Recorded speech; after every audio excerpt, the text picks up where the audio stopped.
Thank you, Colton. We told you that today is all about pie, and people across mid-Michigan are celebrating, but we have a different type of pie that we want to share with you. Of course, we're giving you a slice of The Life of Pi. That is the newest play that's currently running over at Wharton Center until Sunday. That's right, and we get a small preview as to how this whole show comes together.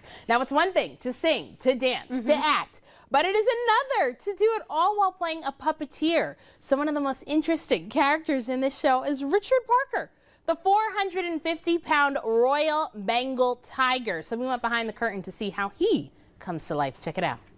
Wharton Center's new show, Life of Pi, wows audiences with elements of choreography, costuming, but also puppeteering.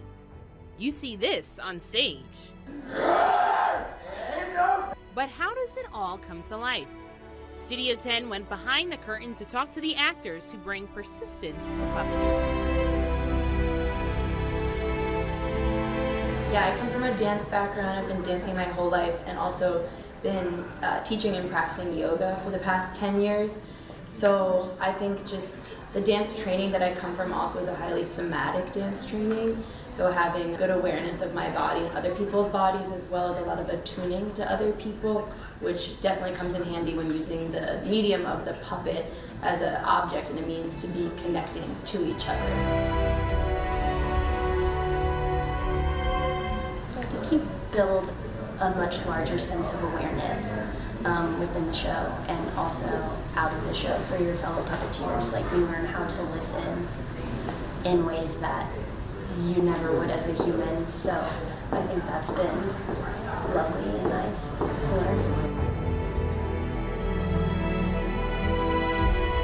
Ice. Ice baths, ice water. For me, definitely like a moment to breathe and relaxation. But also play. I mean, it actually gives me personally a lot of energy after the show, but definitely making sure to rest and relax as well. And also, we always have a moment where we check in together, and like us check in together, and I feel like because we're in the ensemble rooms together, checking with the whole puppetry team, just like, how did everyone go? Just kind of this moment to like back down. I think. I don't have anything else besides stretching. I always have to stretch after the show. I personally do a very similar vocal warm-up that any singer would do. So it's like I do the scales and I do my breathing exercises, so where everything is still very much coming from the diaphragm. Still very different because most singers aren't roaring. But even a lot of the other sounds that we make with all the other animals as well, like, just requires a very range. Personally, I like the very quiet moments that happen in the show because the show is very wild and dynamic most of the time.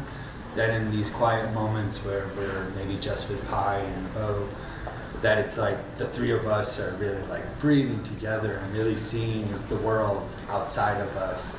And it's just a very cool artistic moment for myself.